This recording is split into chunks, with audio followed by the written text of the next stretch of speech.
Ben 10's one of the greatest Western animated shows of all time, and especially on Nickelodeon. It all centers around Ben Tennyson, who gets taken camping by his grandpa.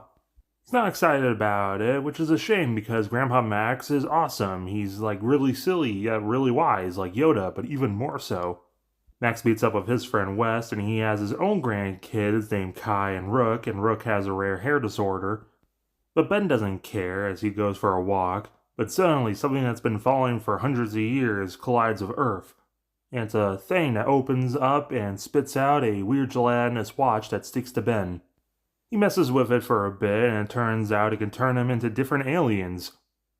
While in space, the transformation notifies some guy named Kevin, who's angry but relieved to finally found it. The kids mess around, and Max thinks it's cool, but West spills the beans that it's a super important watch called the Omnitrix that lets you turn into all aliens. Ben's not sure if he really wants that responsibility, just as the ship carrying Kevin arrives, then he kicks the shit out of Rook, but Ben arrives to stop them. There's a little bit of gross out in these first couple episodes because remember, it's still a kid's show and on Nickelodeon, but don't worry, it gives up after a while. Back to serious stuff, as Ben gives himself up to save the camp. Max is also captured, being referred to as a traitor. West disappears, but luckily Ben's able to escape. And Rook's able to find out that Max's truck turns into a spaceship, and he grabs Ben and Kai and gets out of there. And now we have Team Watch. Going through Max's stuff on the rust bucket, it turns out the watch was built by something called Galvin, and the rust bucket just autopilots them to Galvin Prime. It seems a little bit empty, so the team passes the time playing soccer until they find Ship, a little gelatinous thing that seems more important than it actually is. Also, Rook isn't just a human with a rare hair disorder, he's an alien called a Ravonagander. And they find out that the Galvin population was exterminated by Vilgax and his cronies. Speaking of, Kevin's part of them, and he's getting reprimanded by his superior Agrigor. Because despite all Kevin's lies, they know that he knows that the Omnitrix has been found and is out there, and Vilgax really wants it. Max might be captive, but he's still here to help Kevin. 12-year-old boy bested you and your... More tea, please. This leads into an honor fight when it turns out that they're actually aliens called Osmosians that can absorb energy and stuff. Agrigor is a sore loser, but Max shuts that down before he's able to strike Kevin. Rook is a little naive about humans and gender dynamics, and this show might be old, but it's not old enough to realize that's not a good thing. During their travels back to Earth, they get attacked by wildlife and abducted by 4 armed warrior women, led by a lady named Luma, who teaches Rook to stop being sexist. They get informed about Warlord Vilgax as his drones and Kevin arrive to take over. The team stops them, but the village is still burned, probably accidentally by Ben. Some more shenanigans. My smoothies! They get taken in by the police, but it turns out the King Garv the Tetra Man knows what the Omnitrix is and knows about Grandpa Max and says that they cool. Stop turning his friends into Tananite. More journeying, and they meet another guy who seems a little more important than he actually is, who saves a guy, then gets immediately ratted out and arrested by the Gestapo. So the group purposely gets arrested and prison breaks. Turns out magic and cryptids that Kai's always on about are real. And even in space, they're upset that Vilgax is ruining the space environments. Gar told them to go to a place called Xenon, which is where Azimuth kept all of his stuff, but it's getting guarded. They're working for Vilgax, except for one person named Xylena, who also seems to know Max, who gives the team a thing that projects an AI of Azimuth who knows everything he knew.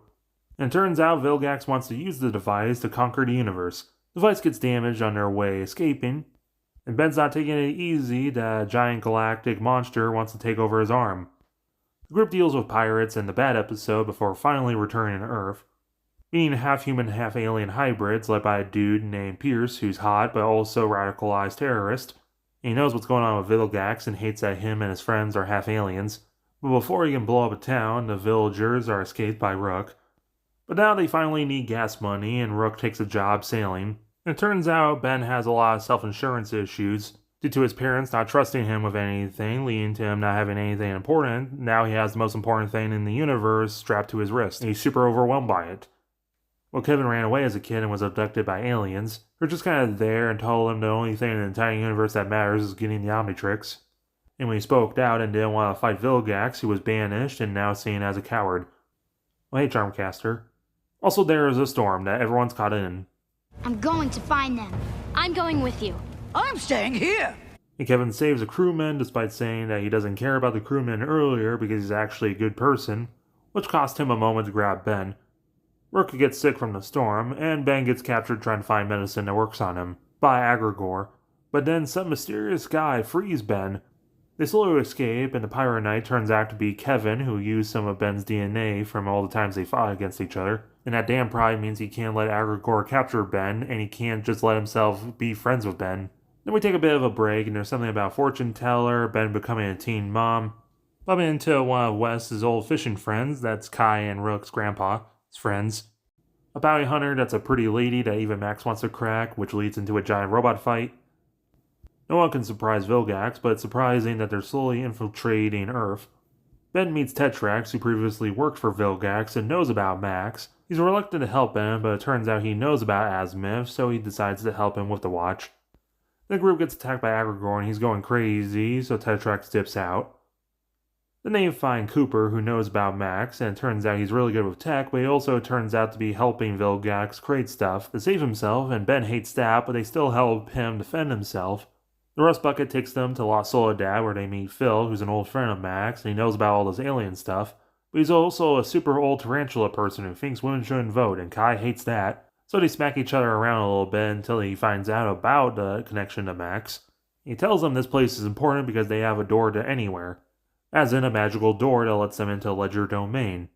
Phil also has a daughter with a rare hair disorder named Rihanna, which Rook takes a fancy to, but then they get attacked. Turns out Agrigor came here a little more than just for the watch because he'd done his homework and he knows about the magic door. I'm sorry. I just nag you because, well... You don't have to say it. I think of you as my own. Kevin grabs Ben and he laments to him that he's such a dick because he has to fight for everything, unlike Charmcaster, who was gifted. He keeps fighting even though everything is hard. Everyone funnels into the magic door, and Ben and Kevin meet a creepy clown. And the Dark Souls boss reveals that all of reality and magic is being held together by a baby celestial sapien. And Agrigor wants to absorb them and become all-powerful. And Max says absolutely not. So Agrigor's like, okay, fine. For a second, and then he causes a supernova from the baby. And with reality collapsing, the watch kind of activates itself. Information lockout overridden.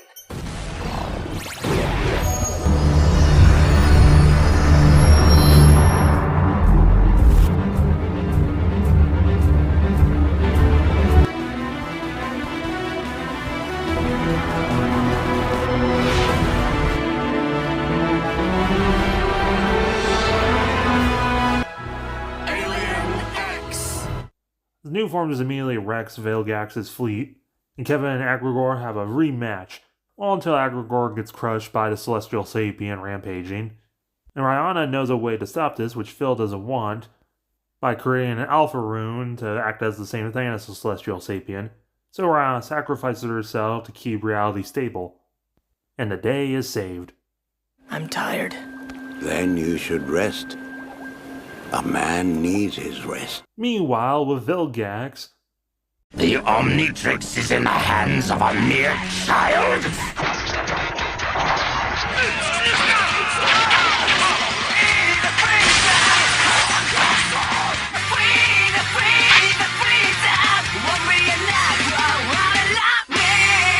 Book 2 begins with the crew meeting Colonel Rosum, who seems chill at first until it's turned out he does know about aliens and he really wants Ben to use Alien X, even threatening the others to get Ben to use Alien X, but Ben doesn't really have the ability to just easily select Alien X and he doesn't want that godlike power, which goes about as terrible as you can expect in a kid's cartoon. Then Charmcaster comes to pick up Kevin and Max, and she seems super cool at first, but actually she's batshit insane and has crazy magical abilities, and also Max used to work for Vilgax, and now both of them are on the run from Charmcaster. As the team crosses paths with Max's favorite band, Shag Carpeting, but also a malfunctioning weather machine which causes them to get stuck in a cave, and Ben completely blows his chance in kissing the girl he likes after a movie that got her thinking, or did he? But Rook saves the day. They try heading back to the Tetraman to get help, but turns out Vilgax conquered the planet. We also meet Charmcaster's friends, Emo and Clown Girl, aka Rojo and Frightwig. The team fakes a plague to save the Tetra Man, but it turns out King Gar says the annexation and imprisonment is all according to his plan, just trust the process. The team gets stuck in a swamp and deals with rednecks, who helps Ben unlock Master Control so now he can cycle through all of his aliens, with no time limit. Some more shenanigans, and Ben's arrested for something he probably did, but Kai and Rook have to figure out how he probably did it, but Max says he's fine. Also turns off Master Control because he can't handle it. And when they're back on Earth, they come across Bellwood and they decide to meet up with Ben's cousin, Gwen. She seems kind of preppy, but that's mostly because of her uptight parents. In reality, she's a little more free-spirited than she wants to admit, and she goes as lucky girl to use her magic to wrestle. She's pretty good at it, so she joins the team without parental permission. As Kevin ditches the love and support of Max to go cowboy, finding a family they always wanted, but then they get into trouble, so he reveals himself and his powers, and the people don't take too kindly to aliens, so he's all alone again. Charm and crew are tailing the gang, and it's probably either because Ben's Omnitrix energy is being tracked, or the Rust Bucket is not a very stealthy giant orange RV. Everyone's upset with each other, but they get over it when they go fight Charmcaster. But then cheap move and she blasts Max and escapes. The next day, Max teaches Kevin and Gwen teaches Ben, and they're just not understanding what they're saying. But a little more rephrasing, with negative reinforcement from Gwen and one of the most beautiful lines ever spoken in media by Max. It is important to draw wisdom from many different places. If you take it from only one place, it becomes rigid and stale. Understanding others will help you become whole. And they start getting it. Then the team comes across a scientist that helps them get into Ledger Domain, where they meet a giant bird thing. He knows everything, but gets upset with the crew because Ben's watch scans him. He overhears them trying to find new ways to stop Vilgax, and also Kevin is an Osmosian, and the last time he dealt with an Osmosian was Agrigor, who burned some of his library. Meanwhile, other rednecks steal the Rust Bucket, and Gwen feels bad about it because she could have stopped them or hold the door open as they escape Ledger Domain. Also, the scientist is dead, and now everyone's trapped in the desert and Rook is high. They find the people that stole the Rust Bucket and they already sold it, and Ben's about to go forearms and crush their skulls, but Kai calms him down. As Max meets one of his other friends, and he's got so many connections, they're getting a free ride to St. Louis. And on the bus is even Pearson crew, as the team deals with the Kraken, and then have to deal with Charmcaster and a giant mechanical thingy they have. Turns out the president's staying in St. Louis for a while, and it's weird the government spying on everyone and lying to their face about the obvious. That doesn't sound right. And the one who was really pulling the shots is the FBI director, Driscoll. Also, Kevin and Max are going to have a new life in St. Louis under fake names. Then we get the anthology episode, starting with Gwen and Kai bonding with a girl's day out. I don't care what I look like. I'm not looking for anyone's approval. You're really pretty. I am? Yeah. Max is having a nice day, cheering up a crying kid, teaching some other kids to be honorable yet pragmatic, even talking to a mugger about his poor stance, and even talking with him to set him on a better life. And he's doing this all on the day he first met his wife Verdona, and the last day he met his wife. It's one of the most powerful scenes in Western animation, given that it explains a lot about the character. He was too busy with his job to be there for his dying wife or his kids, and he chooses to make up for this by being there for others, and reflects on how Max's sons turned out, with Gwen's dad being very strict and controlling over everything, while Ben's dad is very relaxed, yet he doesn't trust anyone with anything, due to all the secrets that Max kept from him. Max feels like he failed his family, and he tries making it up to everyone around him, which is why he cares so much about Kevin despite him being such a pain in the ass who's always backpedaling and not listening to him because he knows he can do better. He refuses to give up on him because he knows he can do better, and Max refuses to fail anyone else, and he sings this really haunting song, which to add to the tragedy is one of the last things his original voice actor did after he found out he had throat cancer. And shut up, I am crying. If you're not, I don't want to hear it. Then tonal whiplash as Ben builds a zoo. Rook learns poetry. Kevin goes on a date and he tries blowing it, but he blows blowing it. And Ship misses the Rust Bucket. But luckily the next episode shows the big journey of the Rust Bucket getting back control, going autopilot all the way to a friend of Max, because who isn't a friend of Max at this point? Edward White hits a few buttons and sends the rust bucket on its way to St. Louis. A few cars crash into it, and it was all planned by Driscoll to steal it. Next day, the team finds Pierce, and it turns out he was brainwashed by Driscoll, so they have to use some magic to unbrainwash him. He leads him and the Freedom Fighters down to the secret underground lair in St. Louis, but Driscoll and the organization are 10 steps ahead, and step 11 is fucking killing Pierce.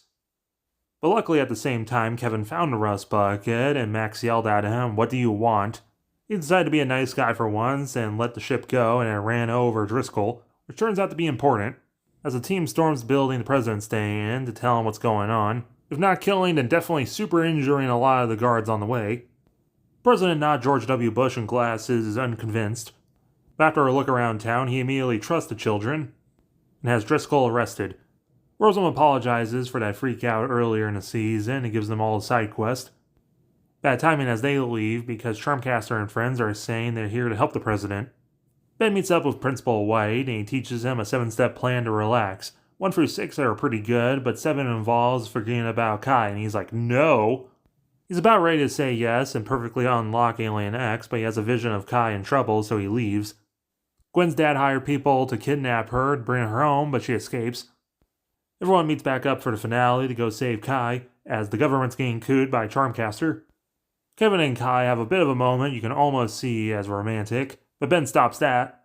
And Charmcaster says they can get his honor back by teaming up with her, and maybe even Vilgax probably might even say he tolerates you. And that's all he ever wanted, so he says yes. Ben realizes he can't love someone if they're dead, so he decides to do step 7 and goes Alien X, but gets interrupted and he gets blasted by Charmcaster. And it turns out that thing that Cooper was designing was turning the St. Louis Arch into a jump gate so Vilgax's ships can arrive. So Empire Strikes Back ending. Everyone has failed, and now we have to wait for the next season to see how they can fix it. Book 3 opens up with Ben waking up from a coma on a Vilgax ship, but it turns out it was actually commandeered by the team, thanks to the help of Wes, but because Plot has to go, they immediately get caught, but luckily they're saved by the Kraken. Ben's upset the world's fucked now, and the Omnitrix is bugging out and hardly working, getting wrong transformations, and the time limit keeps fluctuating. He tries running away, but his friends find him, and they can unfuck the world with a good attitude. Kevin's returned to good graces. He might be going kind of steady with Rojo, and we finally see Vilgax's squid face. The team starts footloose and then deals with some pollution. But Rourke starts feeling not so special when he's around the guy who can turn to aliens and the 2 ladies with magic, so he has a bit of a crisis that he solves by learning how to sword with some old guy. And it's pretty badass, but not as badass as Max getting shredded in prison. Kevin, Charmcaster, and the girls go on spring break, and they get invited to a party, but they're all also very socially awkward, except for Fright Rig. It's a little cringe, but I kind of love it, especially the part when they're on the beach with a campfire, talking about all their problems, and Kevin doesn't know if he should be a good guy or a bad guy yet. Meanwhile, the team's attacked by a cyborg that shoots explosions at them. It's Sparky Boom Man! You know, I'm starting to think that name doesn't quite fit. The group remembers they have that AI thing from Azimuth, and Chip finally attaches to it and fixes it. And it's revealed that he's not just a giant, celestial from Marvel, he turns out to be a gray matter, or a Galvan. It's better late than never to finally inform everyone that Azimuth was actually friends with Vilgax at one point. And both of them designed the Omnitrix as a way to bring the universe together, to make people walk a mile in each other's shoes. But Vilgax grew power hungry and thought he could use it to conquer the universe and spread their message by force. The timing was perfect to change the world. So Azimuth had the Omnitrix shot into space until finally, after years, Ben found it. Vilgax was exploded when he tried getting the Omnitrix, as well as all the blueprints to how to make a new one, which is why he was out of commission for so long. So I wiped out the air temples. I wasted the remainder of my life searching in vain. Oh, and Max was telling Kevin all this. And Gwen becomes a gambling addict after Ben finds a new alien to help him cheat, but it's also corrupting his personality, seemingly. After escaping the cyborg again, Ghost Freak turns out to be alive in the Omnitrix and ends up escaping. It's pretty creepy as they possess people, but thanks to the power of friendship and sunlight, they're able to defeat them. Then Ben's so stressed out from the idea of having to fight Vilgax, he's having crazy dreams, but his friends assure him that's okay. Then it's time to attack! Ben finally kisses Kai, and Kevin starts realizing maybe this whole Vilgax Conquered Universe thing isn't a good idea, so he tells him off to his face and ditches him. Rourke leads the attack through the jump gate, but it turns out to be a big trap as the jump gate shuts off, trapping everyone. So the majority of the rebellion gets captured as all the main characters escape on the rust bucket, but they didn't know they had a stowaway. Hello, Kevin here. No one's trusting him this time around, but Kevin tries by trying to stop the cyborg, and Rourke unknowingly causes him to explode. So good enough, Kevin, you're fine, I guess. He thinks a good way to fix the Omnitrix is go back to Galvan Prime. They probably have something written down somewhere. Amongst the ruins are galvanic mechamorphs, and they're turbo pissed that Kevin once worked for Vilgax that destroyed their civilization. So he sends them to go dance with dragons. But the animation is so pretty the dragons say they cool, so the mechamorphs help them repair the Omnitrix.